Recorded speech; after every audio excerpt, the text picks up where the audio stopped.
Hola, me llamo Rosa. Mi blog es Arte, Literatura y la Basmati. Allí escribo todos los días y sobre el siglo XX en concreto ahora. Y hoy estoy en plan escorzo. Voy a hablar de la Torre Tatlin y Vladimir Tatlin, el que la hace. No sin antes ponerme derecha, porque si no, el mirar aquí arriba se me va a salir el cuello. Bueno, no sin antes, como dije ayer, prometí hablar de 2, 3 minutos sobre cómo dibujar, cómo pintar, porque no es nada especial ni nada difícil. Lo difícil es que le dediquéis un poquitín de tiempo cada día, aunque sea una hora. Se me olvidó deciros que por favor, cuando empecéis a trabajar, fechar los trabajos, porque el arte siempre se suele ver en perspectiva, eso que dice la gente, la obra de arte. Yo cuando digo la obra de arte digo, me chirrían los oídos. ¿Por qué obra de arte? Yo siempre hablo de piezas, no sé si porque he hecho también mucha escultura, siempre al individuo se le ve en perspectiva, que yo creo que todas las profesiones, ¿no? Que cómo empezaste, cómo progresaste. Y aparte es maravilloso, todos tenemos días bajos, días altos.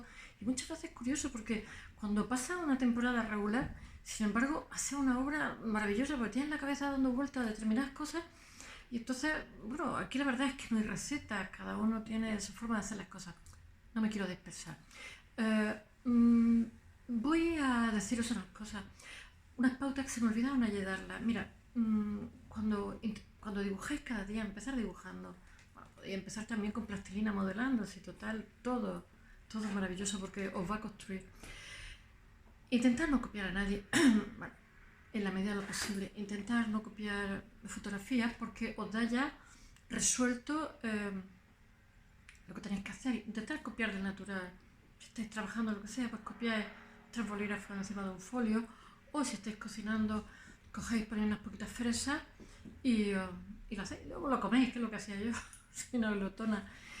En fin, pero sobre todo no copiéis del National Geographic, que es muy cutre. Mira, yo me hincho a ver, yo estoy suscrita, pues, mi padre estaba suscrito antes que yo naciera, no lo leía en inglés.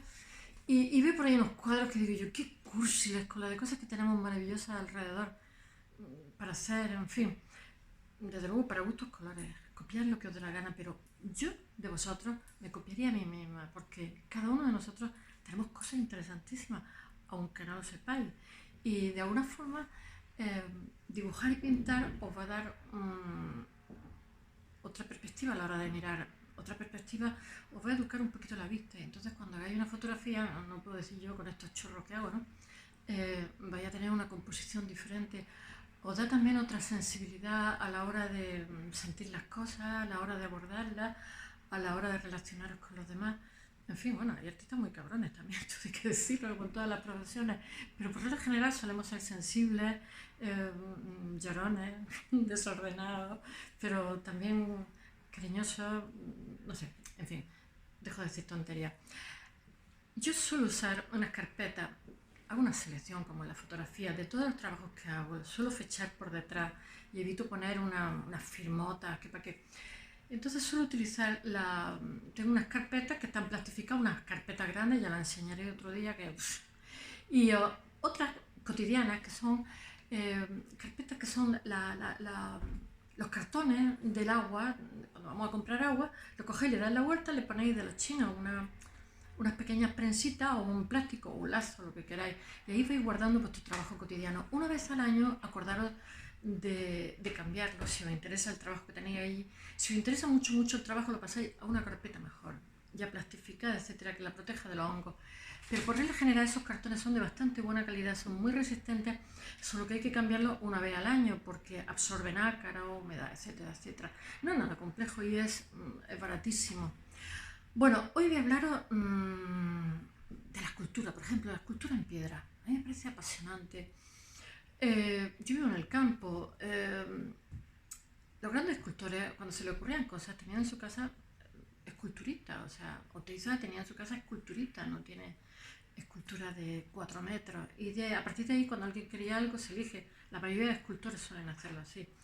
o solían hacerlo así, porque ya vivimos en la era de internet, no sé, todo es 3D, etcétera. Pero se suele, se suele tener. Entonces, yo recomiendo la pintura es ensimismamiento, que es una parte de nosotros, reflexionar, pensar, etcétera. Mientras que la escultura es acción, action painting. Bueno, acción. Entonces, ambas son opuestas y complementarias. Entonces, yo lo recomiendo cuando estéis trabajando, si ya le vais dedicando un poquito más de tiempo a los temas de arte, es que como siempre trancamos, porque eso que dicen, ay, mira, no, siempre trancamos. Cuando nos ponemos a hacer series, sería interesante hacer series paralelas que no necesariamente tienen por qué si está haciendo una serie de fotografía o una serie de dibujos o una serie de pintura, pues por ejemplo, tienen en casa un trocito de madera que lo engata en la cocina y cuando te atrancas vas y le pegas unos cuantos martillazos y no veas cómo te sientes de feliz. Al final acaba saliendo algo interesante, ¿sabes?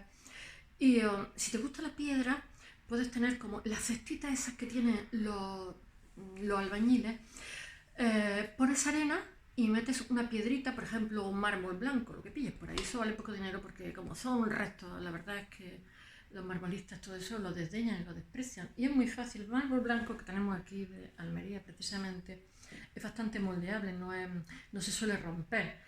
Y entonces en esa cestita también te puedes dedicar a dar martillazos y si tienes el campo cerca o tienes la posibilidad de trabajar, te vas a una piedra, no necesariamente una piedra noble, sino una piedra del campo, que la hay preciosa. Y mi consejo sería, yo lo empecé a hacer así, con un martillo y un cincel, que tienen una protección para la mano. Mi consejo sería empezar a hacer figuras geométricas, por ejemplo, una esfera, o, no sé, un polígono, básica. Ya veréis como poco a poco os van saliendo cosas muy interesantes. Tenéis que pensar que no es tan diferente, la piedra más sensible de lo que creáis se fractura también, aunque sean piedras duras. Hombre, si es granito, no cogáis el martillo y el cincel, que es muy duro, pero las piedras que solemos tener por aquí son bastante moldeables la mayoría. Lo que tenéis que intentar, como en la madera, es no ir contra beta, pero os salen unas cosas chulísimas. Y si no, incluso aunque al principio os salgan figuras geométricas, ya veréis qué maravilla. Y yo no soy partidaria de darle barniz ni de pulirla, porque en realidad es una intervención que estás haciendo en la naturaleza de alguna manera. Tú estás interviniendo para hacer algo tuyo.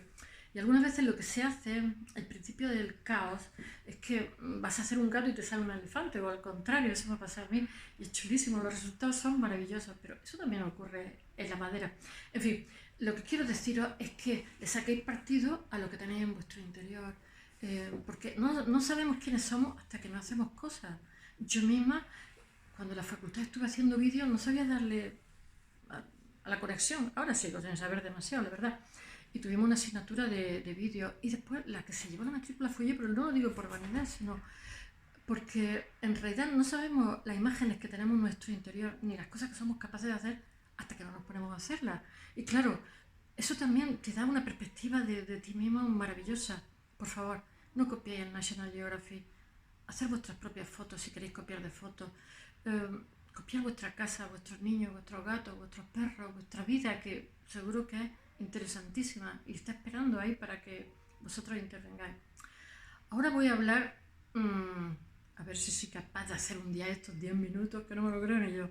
Voy a hablar de Vladimir Tatrin y de la Torre Tatrin. Realmente los vanguardistas de verdad, por mucho que digan Marinetti, la velocidad, las máquinas, etcétera, etcétera, etcétera, son los rusos. Lo que pasa es que en arte, ¡ay, el brazo, hija! En arte, como no tengas quien te publicite, como sea, eso que dicen los mecenas, siempre tiene que haber mecenas. Como no tenga un patrocinador, estás perdido, ¿eh? O sea, los mecenas son no necesarios, imprescindibles. En todo, en deporte, en arte, lo que sea. No tenéis que ver nada más que el ejemplo de Barceló. Todo mi respeto a Barceló, que me encanta.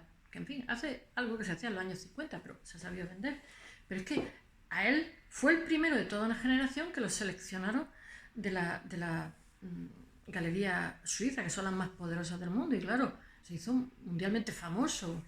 Aparte que hay obras suyas que sí, que sí me gusta. Lo que hizo en el techo en Ginebra me parece maravilloso, arriesgadísimo, con una resina que debe ser un veneno respirarlo y seguro que se le cae alguna, pero aparte de todo, como obra, como pieza, me parece fantástico.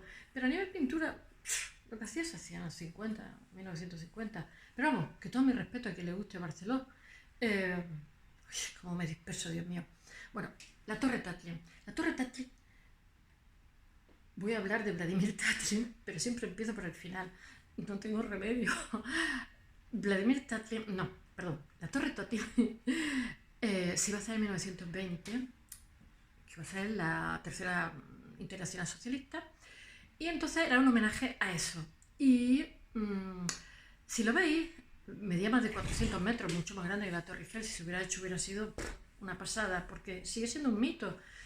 Está a mitad camino entre la escultura, la arquitectura, etcétera, porque él mismo, Vladimir Tatlin, que crea el constructivismo ruso, que es maravilloso, por favor, mirar piezas del constructivismo ruso. Era tan creativo que lo mismo te hacía una puesta en escena de un teatro que te construía, que te inventaba un aparato para volarle, Tatlin, que no volaba, pero bueno, era precioso. Y esta torre Tatlin, si se hubiera hecho, hubiera sido fantástico. Lo que pasa es que tenéis que tener en cuenta que Rusia, Marx, cuando dijo lo de la TAL, cuando escribió su obra en 1900, a mitad del siglo XIX, lo hizo para países como Inglaterra o Alemania, con un avanzado capitalismo. Pero sin embargo, los países que siguieron la revolución, o sea, que se hicieron comunistas, como Rusia y China, eran países medievales, tuvieron que improvisar muchísimo. Entonces, claro, fruto de la improvisación es que el mismo estatus, cuando se hace del 17 al 30 aproximadamente, hay una época liberal para los artistas, pero a partir del 30 Stalin los funde, pero vamos, que los funde vivos a todos los artistas. Tienen que salir de allí, como pasa con el nazismo, o sea, no se puede convivir con los totalitarismos. Pero hasta entonces hacen cosas muy interesantes, porque este Vladimir Tatlin era muy comunista de la primera época, claro, que me dicen, comunista, sí, pero es que no todo es lo mismo, aunque lleve la misma etiqueta. Entonces, la torre Tatlin es 400 metros de grande, hierro, acero, y dentro tenía, si lo veis, parece feilla, pero no lo es muy interesante. Lleva todo círculos, triángulos, es una espiral de hierro, acero inclinada hacia un lado, que contiene en su interior 4 estructuras de vidrio con diferentes formas, como un cubo. Estoy leyendo porque es que lo sé, pero no lo sé decir. Una pirámide, la he visto 1000 veces, es más, hice una pieza en homenaje a ella porque es maravillosa. Tenía más grande que la Torre Eiffel, imaginaros, tenía un cubo, una pirámide, un cilindro y media esfera que rozan sincronizadas a velocidades distintas. Así, el cubo completa el giro de un año, la pirámide el de un mes y el cilindro el de un día, y la media esfera el de una hora. No se hizo nunca, pero bueno. La sede de la Internacional Comunista se sitúa en el interior, con una oficina de telégrafo, varios restaurantes, además de que se dotaría, estamos hablando de 1920, ojo al dato, se le dotaría de unas pantallas gigantes por las que se mostrarían las últimas noticias acaecidas por el mundo. Chúpate esa, ¿sabes? 1920. Lo que pasa es que Rusia era un país pobrísimo, un país medieval, estaba en una guerra civil, y como comprenderéis, un monumento de eso valía millones de rublos. Hubiera sido maravilloso. Porque los artistas en esta época están convencidos, ellos han querido que llegue la revolución, porque en el zarismo había un mal reparto, un pésimo reparto de la renta. La gente se moría chorros, los criados en las casas dormían en los suelos, una cosa tremenda. Y tremenda, que también tuvo unas repercusiones tremendas. Pero bueno, se convirtieron en potencia en menos de 30 años, esto hay que decirlo, ¿sabes? Y para la Segunda Guerra Mundial fueron decisivos los rusos. Se hubiera ganado igual si no hubieran venido los americanos, porque hubo 24 millones de muertos rusos y fue tremendo. Pero bien, ahí no vamos a entrar, que no nos interesa. Estamos en 1920. Los verdaderos vanguardistas, lo que pasa que pobres por entonces, que tienen una literatura alucinante y un arte alucinante, son los rusos, aunque otros se hayan colgado las medallas. Entonces, antes que la Bauhaus, antes que todos los arquitectos modernos, porque son los padres de la arquitectura moderna, ellos dicen que la arquitectura tiene que ser una, porque es la única quizás que no ha perdido la función. Para entonces, la pintura ya ha perdido su función, pues se ha agotado. Después vienen los surrealistas, pero ellos ya casi un rejuego, los informalistas ya no hay menos, porque ellos están haciendo abstracción ya en esta época. Pero bueno, los que están hablando de espacio, de la luz, de la arquitectura, de la distribución espacial, del entorno, son los rusos. Y los que están utilizando los nuevos materiales como hormigón armado, acero y cristal, son los rusos de esta época. Lo que pasa es que después Stalin se carga tal y la Bioteman no la conoce ni el gato, porque no tenían un gropio ahí haciendo la publicidad por todos sitios. Y bueno, por la gente que nos dedicamos a esto, pues lo sabemos, pues no te creas que todos. Y bueno, voy a hablar un poquito. Estos artistas, cuando a principios de siglo, ellos tienen un instinto, el instinto de la modernidad, tienen también una grandísima esperanza de futuro, pero no saben cómo plasmarlo ni cómo materializarlo. Entonces se adhieren al cubismo y se adhieren al futurismo, en el caso de Vladimir Tatlin. Y este autor nace a principios del siglo XIX, no, a finales del siglo XIX, perdón, y bueno, muere relativamente joven, con 50 o 60 años, 60 y poco, por una indigestión de pescado, que estaba en mal estado y se murió el hombre. Este grupo de personas... Ay, estoy cogiendo la chuleta, que no lo sé. Sí que me lo sé, pero no me sé las fechas. Se muere en 1953, que estaba pensando en qué fecha se ha muerto, sabía que era finales de los 40, primeros 50, pero vivió, no llega ni a 60 y pocos años, ¿sabes? Que eso, hoy ahora mismo un hombre tiene una media de edad entre 85 y 87, o sea, y además estaba en plenitud de trabajo artístico, porque él sí que se queda con Stalin, cosa que el resto se van todos. Porque en el fondo cree en lo que hace, cree en su lucha, era un utópico, era un buen hombre que además hace unas cosas maravillosas. Bueno, él es discípulo de Larionov, es cubista primero y futurista después. El cubismo del cubismo toma la descomposición por planos y del futurismo el uso de todo tipo de materiales y la estética de la tecnología. En 1913 abandona porque piensa que las fórmulas están agotadas y no va descaminado, las fórmulas de la pintura están agotadísimas. Otras cosas que pintamos porque se ponen mismo que hago gimnasia, porque se ponen en funcionamiento determinadas partes de mi cerebro que me sirven para otras cosas. Pero vamos, que yo todo mi respeto para los pintores, pero hijo, hay que espabilar un poquito, leer otro poquito y hacer más cosas, que hay soportes maravillosos ahora mismo y no tocarlos es delito, siendo artista, que además nos estimulan otras cosas. Vamos a ver. Él estudia, en 1913 va al estudio de Picasso y se queda deslumbrado porque ve a Picasso troceando cartones, con figuras efímeras y utilizando papeles plegados para su análisis cubista. Ya se han pintado señoritas de Avignon.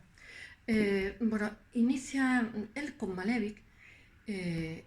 Son íntimos, inician su trayectoria juntas, pero luego, como suele ocurrir en la vida, siempre nos solemos separar de esos íntimos, por lo que sea, porque evolucionamos.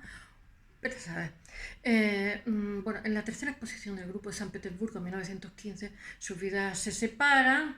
Allí Malevich pone Cuadrado Negro. Os recomiendo que lo hagáis. Malevich ya estaba haciendo cosas bestiales.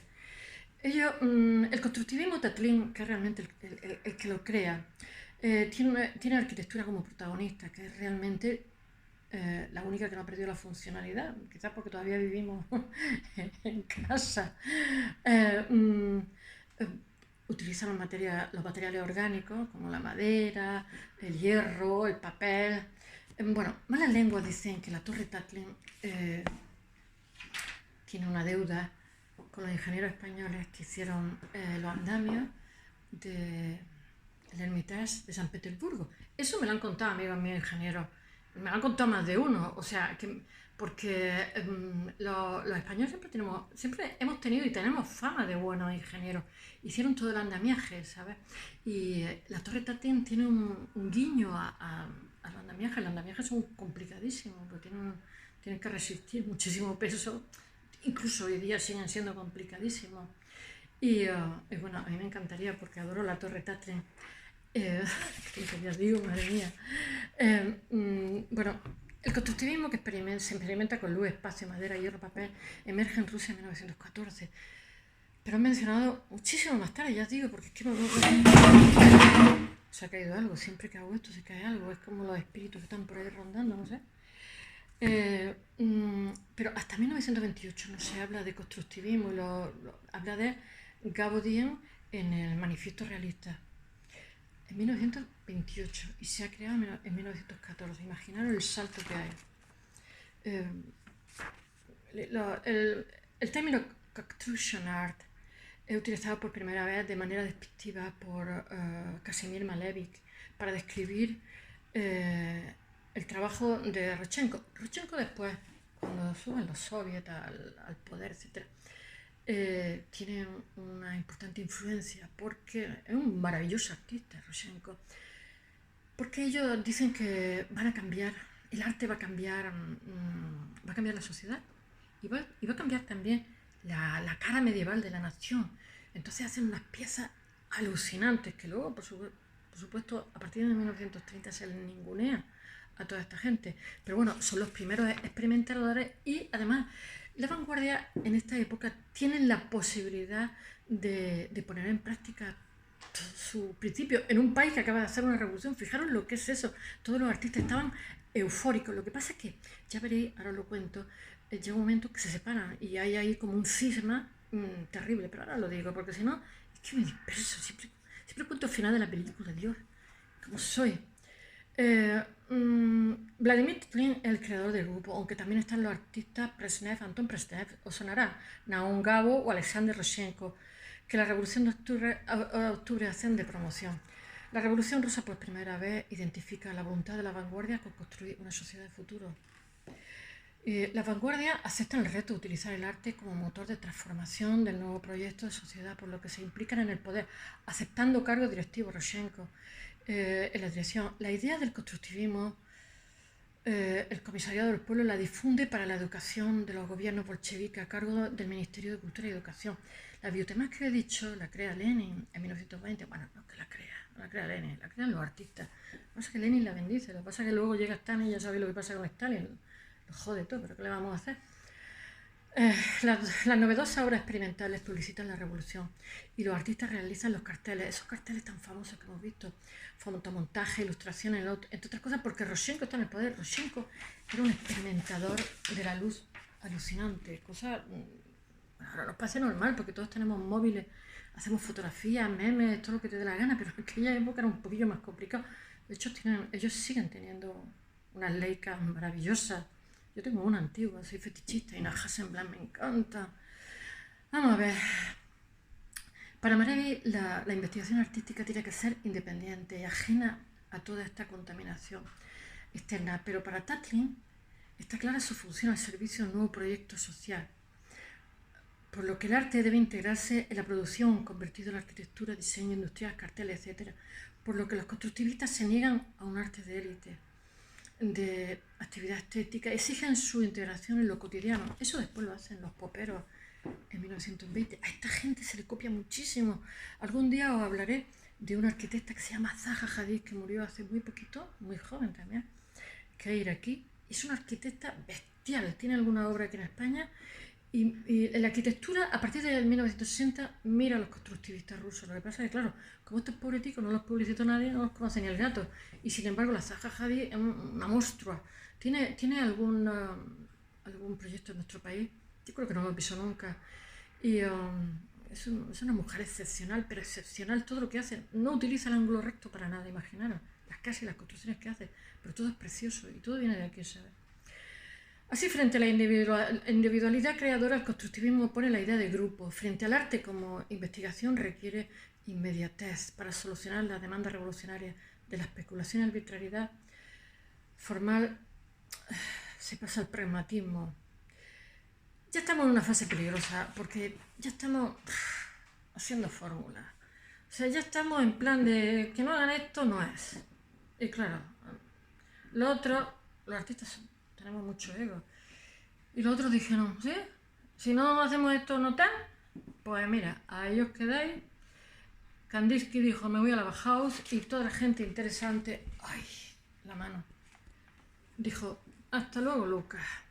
Y, interesante, y tampoco tuvieron por sumarse a la revolución. Hay un cisma horroroso. Y bueno, produce una gran pena porque esta torre nunca se llevó. Pero es curioso porque los constructivistas tienen, la mayoría de sus proyectos no se llevaron a cabo.